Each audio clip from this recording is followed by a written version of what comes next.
일주일 동안 잘 지내셨습니까? 제가 12월에 들어오면서 우리에게 중요한 게 뭘까라고 생각을 해보니까 크리스마스 때문에 즐겁고 좀 이렇게 떠들썩한 그런 것도 우리에게 중요하긴 하지만 이 성탄절이라는 이 날이 우리에게 어떤 의미가 있는지를 좀 깊이 생각하고 보내는 것이 중요하다는 생각이 들어서 12월 달부터 예수님에 대해서 이렇게 좀 설교를 이렇게 준비를 했었습니다. 근데 이 준비를 하면서 문득 드는 생각이 뭐냐면 우리가 어버이날이 되면 부모님의 은혜에 대해서 감사하면서 뭐 한국에는 카네이션도 여기 달아드리고 선물도 이렇게 드리고 또 평소 때는 안 하다가도 어버이날이 되면 부모님을 모시고 외식도 하기도 하고. 근데 이 자녀들이 어버이날 외에 다른 시간대는 어떻게 하냐면 코빼기도 보이지 않는 겁니다. 뭐 맛있는 걸 사주기는커녕 전화 한 통화도 없다가 이 어버이날이 되면 다 부모님한테 전화하고 막 그러거든. 그러면 이제 부모님들이 식사를 하고 딱 전부 헤어질 때 되면 부모님이 이런 이야기를 합니다. 더도 말고 덜도 말고 모든 날이 이 어버이날 같이 되었으면 좋겠다. 저희 어머니는 그 이야기 하십니다. 딴 거 다 필요 없다. 전화만 좀 자주 해도 그 이야기 하시거든요. 이제 자식된 입장에서는 뭘 전화하는 게 그리 중요하다고 할 말도 없는데 매주 이렇게 전화를 해야 되나? 이런 생각이 들 때가 있습니다. 근데 어버이날이라는 어떤 특정한 그 시간이 딱 되면 부모님의 은혜에 대해서 아무리 마음이 강팍한 사람이라더라도 한 번쯤은 생각해 보거든요. 그러면 우리가 성탄절 이러면 이 날이 예수님이 진짜 태어나신 날인지 어쩐지 이것 전에 성탄절이라고 우리가 이름이 되어 있고 이것이 어떤 의미로 우리가 어떤 의미를 부여하냐면 예수님께서 탄생하신 날이다라는 의미가 여기 부여되어 있으면 적어도 다른 날은 물론 우리 다른 날도 절대로 잊어서는 안 됩니다. 예수님께서 우리를 위해서 오신 이유, 그 구원의 은혜 항상 생각해야 되는데 잊고 지내거든요. 코빼기도 보이지 않고 있다가 성탄절이 되면 예수님이 이 땅에 오셨구나 라는 것을 우리가 또 다시 생각하게 되는 겁니다. 근데 어느 순간인가 성탄절이라는 이 날이 산타클로스와 루돌프와 흰눈과 선물 이런 것들에 다 파묻혀가지고 예수님에 대해서 생각하기보다는 다른 것들을 더 많이 생각하는 겁니다. 그래서 성탄절이 되었음에도 불구하고 그날 하루만이라도 또 예수님에 대해서 생각을 해야 되는데 그 생각조차도 이제는 못하게 되는 겁니다. 성탄절이 가까우면 사람들이 흰눈을 기다리고 선물을 기다리고 산타클로스 머릿속에 온통 생각하는 것은 초록색, 빨간색, 흰색밖에 없는 겁니다. 그래서 우리는 이 성탄절이라는 이 시간을 통해서 예수님이 이 땅에 어떻게 오셨고 왜 오셨으며 오셔서 우리를 위해서 어떻게 하셨는지 그것에 대해서 적으나마 이 하루만큼이라도 좀 생각하고 우리가 묵상하는 시간이 되어야지 않는가라는 생각으로 이 12월 달은 예수 그리스도에 대해서 우리가 살펴보는 그런 시간을 가졌습니다. 그래서 지난주에 우리는 육체의 몸을 입고 이 땅에 오신 성자 하나님에 대해서 우리가 살펴봤습니다. 근데 지난주에 그 설교를 들으시면서 이런 의문이 생기지 않습니까? 그러면 성자 하나님께서 이 땅에 육신의 몸을 입고 오셨다고 한다면 왜 인간의 몸을 입고 이 땅에 오셔야 하는가라는 질문이 안 듭니까? 만들면 두 가지입니다. 다 알기 때문이고 또 한 가지는 관심이 없기 때문에 예수님께서 육체로 오셨든 영으로 오셨든 뭘로 오셨든 난 별로 관심이 없다. 근데 이 시대에 잘못 아는 것보다 더 위험한 것은 무관심입니다. 그래서 우리가 우리의 삶에서 이 예수 그리스도에 대해서 정말 뜨거운 관심을 가져야 되는데 왜 예수님께서는 이 땅에 인간의 몸을 입고 사람으로 오셔야 하는가? 이 질문을 가져야 됩니다.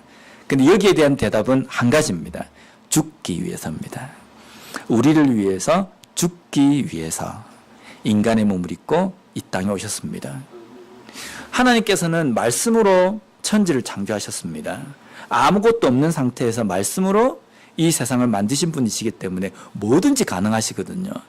그 하나님께서 인간에게 야, 내가 말로 내가 명령하니 인간은 모든 죄가 다 사해져라 이렇게 하실 수 있는데 그렇게 하시지 않고 하나님께서는 예수 그리스도를 이 땅에 보내심으로 인하여서 그 구원의 일을 완성하셨다는 겁니다. 그래서 거기에 대해서 우리가 살펴보는 그런 시간이 되었으면 좋겠습니다. 하나님께서 천지를 창조하시고 마지막 여섯째 날에 중요한 누군가를 만들었습니다. 누구를 만드셨습니까? 주일학교 설교 시간 같은데요. 아담과 하와를 만드셨습니다. 인간을 만드셨습니다.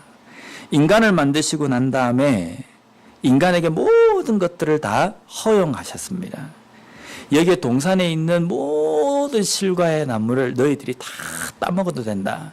그런데 한 가지 명령한 것이 있습니다. 그게 뭡니까? 선악을 알게 하는 나무는 따먹지 말라. 우리 창세기 2장 16절과 17절 말씀을 한번 보면요. 여호와 하나님이 그 사람에게 명하여 이르시되 동산 각종 나무의 열매는 내가 임의로 먹되 선악을 알게 하는 나무의 열매는 먹지 말라.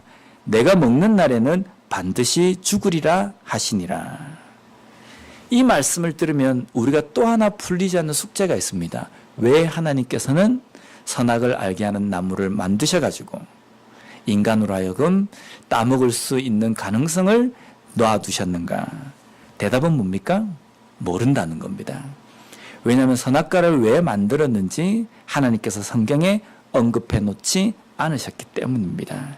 근데 다만 우리가 알 수 있는 것은 모든 것을 다 허용하셨지만 한 가지 선악을 알게 하는 나무만큼은 인간에게 허용하시지 않았다는 겁니다.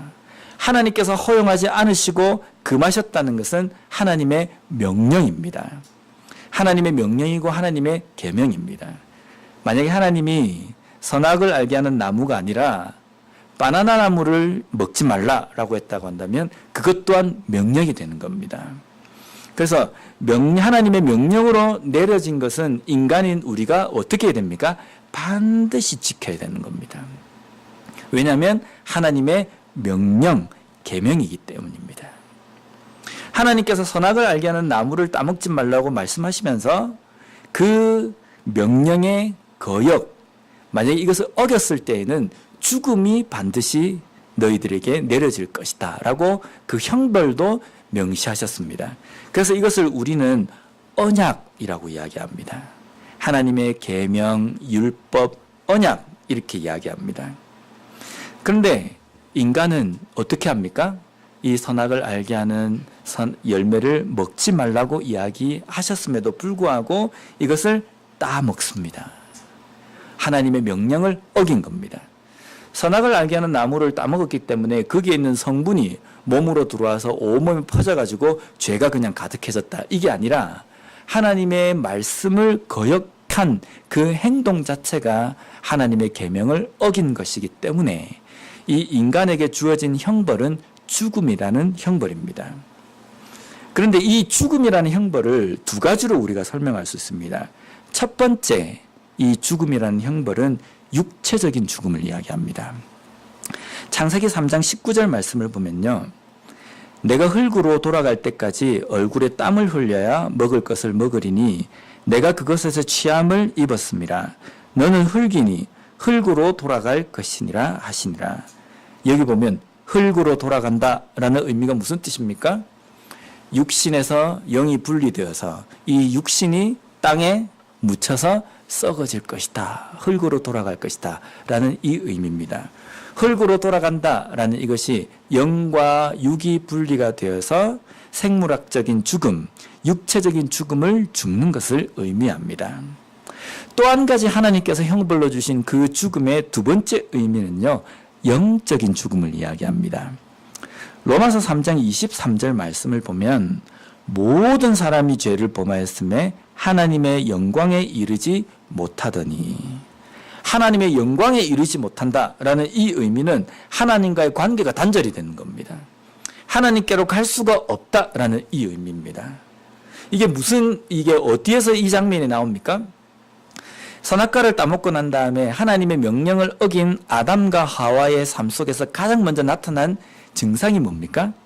하나님이 동산을 거니시면서 아담과 하와를 부르실 때 아담과 하와가 어떻게 합니까? 숨습니다. 옛날에는 하나님이 부르시지 않아도 가가지고 하나님을 대면하고 만날 수 있었는데 계명을 어기고 난 다음부터는 하나님을 피하는 존재가 된 겁니다. 하나님과의 관계가 단절된 상태를 이야기하는 겁니다. 창세기 3장 8절 말씀을 보면요. 그들이 그날 바람이 불 때 동산에 거니시는 여호와 하나님의 소리를 듣고 아담과 그의 아내가 여호와 하나님의 낯을 피하여 동산 나무 사이에 숨은지라. 하나님을 피하는 존재, 단절된 하나님과 상관이 없는 존재가 되었다는 겁니다. 이것을 이사야 59장 2절에는요 이렇게 또 말씀하십니다. 오직 너희 죄악이 너희와 너희 하나님 사이를 갈라놓았고 너희 죄가 그의 얼굴을 가리어서 너희에게서 듣지 않으시게 함이니라. 이사야 말씀에 보면은 너희의 죄가 하나님과 너희들의 사이를 갈라놓았다라는 표현을 쓴 겁니다. 하나님과 단절된 관계다라는 겁니다. 여기에 나와 있는 영적인 이 죽음은요, 육신적으로는 살아있지만 영적으로 죽어있는 상태로 살아갈 수 있습니다. 하나님과 단절된 관계로 살아갈 수 있다는 겁니다. 그래서 나중에 이 인간이 육체적인 죽음을 죽고 난 다음에 영적인 죽음으로 인하여서 영원한 죽음에 처해진다는 겁니다. 영원한 죽음으로 처해진다. 그런데 죽음으로 인해서 하나님과 단절된 이 관계를 또 다른 표현으로 이런 표현을 씁니다. 요한일서 3장 8절 말씀에 보면 죄를 짓는 자는 마귀에게 속하나니 마귀는 처음부터 범죄함이라. 하나님의 아들이 나타나신 것은 마귀의 일을 멸하려 하심이라. 여기 보면 죄를 짓는 자는 누구에게 속한다고 되어 있습니까? 마귀에게 속한다는 겁니다. 그리고 마귀의 종, 마귀의 자녀 이렇게 표현합니다. 이것을 사망 권세 아래 있다, 마귀에게 속했다라고 이렇게 성경은 표현하고 있다는 겁니다. 그래서 하나님 앞에 계명을 어긴 아담과 하와는 하나님과 단절된 관계, 이게 죽음입니다. 단절된 관계, 그리고 이제는 더 이상 하나님의 자녀가 아니라 마귀의 자녀로서 삶을 살아간, 마귀의 소유로 이 땅의 삶을 살아가게 된 형벌을 받게 됐다는 겁니다. 그러면 아담과 하와뿐만 아니라 아담과 하와가 죄의 마귀의 종이라고 한다면 그 아담과 하와가 낳는 아이도 마귀의 종이 되고 그 자자손손도 마귀의 종이 되는 겁니다. 그래서 우리가 선악과를 따먹지 않았음에도 불구하고 우리가 죄인인 이유는 여기에 있습니다. 그래서 우리 에베소서 말씀에는 보면 2장 1절, 에베소서 2장 1절 말씀에 보면 그는 허물과 죄로 죽었던 너희를 살리셨도다. 여기서 보면 죽었던이라고 표현하는 것이 이미 우리가 죽어야 되는 존재로 태어난다는 겁니다. 그래서 우리는 죄를 짓기 때문에 죄인이 아니라 우리는 원래 죄인으로 태어났기 때문에 우리는 죄인인 겁니다. 원래 죄인으로 태어났기 때문에 우리는 죄를 짓는 죄인이라는 겁니다. 아담과 하와로부터 이제 자자손손이 태어나는 모든 인간들은 다 죄의 종 아래 살게 되는 겁니다. 그런데 그 인간을 하나님께서 불쌍히 여기셔서 긍휼히 여기셔서 이 인간을 영원한 죽음으로부터 영원한 생명으로 인도하실 계획을 하나님께서 세우셨습니다. 이것을 구원의 계획이다라고 이렇게 이야기합니다.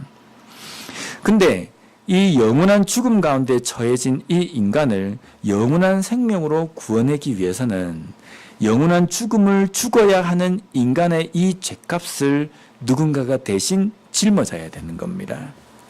그래서 히브리서 9장 22절 말씀에 보면요, 오늘 설교 내용 중에 말씀을 인용하는 부분이 되게 많습니다. 근데 이 내용이 정말 중요하고 많은 시간을 할애해야 됨에도 불구하고 이게 그래도 해야 되는 이유는 중요하기 때문입니다. 근데 중요한데 우리는 길게 하면 안 되거든요. 길면 이게 조금 이제 한계가 오기 때문에 아무리 좋은 이야기도 길면 이게 별로 안 좋습니다. 그래서 짧은 시간에 이 깊은 내용을 이야기해야 되기 때문에 조금 급한 것도 있고 뭔가 이렇게 미비한 것도 좀 있긴 하지만 집중해서 잘 들으시기 바랍니다. 히브리서 9장 22절 말씀해 보면요. 율법을 따라 거의 모든 물건이 피로써 정결하게 되나니 피 흘림이 없은즉 사함이 없느니라. 여기에 피 흘림이라는 것은 죽음이라는 것을 이야기합니다. 죽지 않고서는 그 죄의 형벌에서 나오지 못한다는 겁니다. 그러면 이 피 흘림, 죽음이 대신 되어져야지만이 인간이 그 영원한 죽음으로부터 건짐을 받고 구함을 받는다라는 것입니다. 그래서 이것을 구약에서는 짐승의 피로 드리는 제사를 통해서 하나님께서 이렇게 보여주신 겁니다. 근데 인간을 위해서 죽어줄 수 있는 존재가 이 땅에는 존재하지 않습니다. 왜 그렇습니까? 이미 인간은 죽어야 되는 형벌을 갖고 있기 때문에 한 번밖에 못 죽는 이 인간이 다른 사람을 위해서 대신 죽어줄 수 없다는 겁니다. 대신 죽어줄 수 있는 존재는 죽지 않아도 되는 존재가 대신 인간을 위해서 죽어줄 수 있는 겁니다. 그러면 죽지 않아도 되는 존재는 누구입니까? 오직 하나님밖에 없는 겁니다. 하나님뿐인데 그 하나님께서 우리 인간을 위해서 대신 죽어주시기로 하셨습니다. 그분이 누구십니까? 성자 하나님 예수 그리스도입니다. 그런데 이 죽음이라는 것이 누구에게 내려진 형벌입니까? 인간에게 내려진 형벌입니다. 인간에게 내려진 형벌이고 그 인간 때문에 온 땅이 저주를 받아서 피조물에게만 죽음이 있는 겁니다. 하나님은 불생불멸 영원하신 분이시기 때문에 죽어주실 수 없으십니다. 하나님이 인간을 위해서 죽어주시기로 작정하셨는데 하나님은 죽어줄 수 없는 존재입니다. 그래서 죽음이 있는 인간의 몸이 필요하신 겁니다. 그래서 인간의 몸을 입고 이 땅에 오시기로 하신 겁니다. 하지만 인간의 일반적인 생육법으로 만약에 남편과 아내가 결혼을 해서 부부관계를 통해서 아이를 낳으면 그 아이는 죄인으로 태어나는 겁니다. 그런데 예수님께서는 그러한 방법을 통하지 않으시고 동정녀인 마리아의 몸에서 성령의 잉태하심, 성령의 특별한 방법으로 이 땅에 탄생하셨습니다. 근데 이것이 하나님께서 어떻게 하면 좋을까 고민을 하다가 이거구나 라고 생각해가지고 지금으로부터 2000년 전에 그렇게 하신 것이 아니라 구약 성경에 왜 그렇게 하셔야만 됐는지에 대해서 예언을 해 놓으셨습니다. 이사야서 7장 14절 말씀에 보면요. 그러므로 주께서 친히 징조를 너희에게 주실 것이라. 보라, 처녀가 잉태하여 아들을 낳을 것이요 그의 이름을 임마누엘이라 하리라. 처녀가 잉태하여 아들을 낳을 것이다. 이사야 시대에 이 이야기를 들은 이스라엘 백성들이 무슨 생각을 하겠습니까? 택도 없는 소리를 하고 있구나. 어떻게 처녀가 아이를 낳을 수 있느냐? 어떻게 처녀가 임신을 해서 아이를 낳을 수가 있느냐라고 생각을 하지 않겠습니까? 그런데 그런 일이 너희들 가운데 일어날 것이다. 그리고 그 일어나는 일을 임마누엘, 주께서 그곳에 함께 하신다. 그것이 곧 하나님이시다. 그리스도시다. 라는 예언을 이사야 선지자를 통해서 해 주신 것입니다. 그리고 그 예언대로 예수님께서 마리아의 몸에서 육신의 몸으로 이 땅에 오셨다는 겁니다. 인간의 죄값을 지불하시기 위해서 대신 죽어주시기 위해서 육신의 몸을 입고 이 땅에 오셔야 했기 때문에 마리아의 몸에서 탄생하신 것이고 죄 있는 인간의 몸이 아니라 죄 없으신 몸, 성령의 잉태하심으로 이 땅에 오신 하나님이 바로 예수 그리스도시라는 겁니다. 그 예수님께서 이 땅에 오셔서 그 예수님을 믿는 모든 자는 구원을 얻게 될 것을 하나님께서 또한 약속해 주셨습니다. 요한복음 3장 16절 말씀해 보면 하나님이 세상을 이처럼 사랑하사 독생자를 주셨으니 이는 그를 믿는 자마다 멸망하지 않고 영생을 얻게 하려 하심이라. 성자 하나님께서 이 땅에 육신의 몸을 입고 오신 그분이 예수님이시라는 것을 믿으십니까? 그것을 믿는 자에게 하나님께서는 구원의 은혜를 선물해 주셨습니다. 구원은 무엇이냐면요, 아담 때문에, 아담이 죄를 범함으로 인해서 모든 인류가 영원한 죽음에 처해진 그 상태에서 영원한 생명으로 옮겨지는 것이 구원입니다. 우리가 영원한 죽음 가운데 처해진 존재로서 태어나지만 우리가 영원한 생명으로 옮겨질 수 있는 유일한 방법은 예수님께서 나를 위해서 이 땅에 오셔서 죽으시고 부활하셨다는 것을 믿는 그 믿음만으로 우리가 구원 얻을 수 있는 유일한 방법임을 우리가 깨달아야 한다는 겁니다. 우리에게 성탄절을 앞두고 우리가 무엇을 깨닫고 무엇을 알기를 원하시는가? 하나님께서는 영원한 죽음 가운데 처해진 우리를 위해서 성자 하나님께서 육신의 몸을 입고 이 땅에 오셨다는 것을 온전히 깨닫고 그것을 온전히 묵상하고 이 12월 성탄절을 보내기를 원하십니다. 그 뜻을 온전히 깨닫고 보낼 수 있는 우리 모두가 되었으면 좋겠습니다. 기도하겠습니다.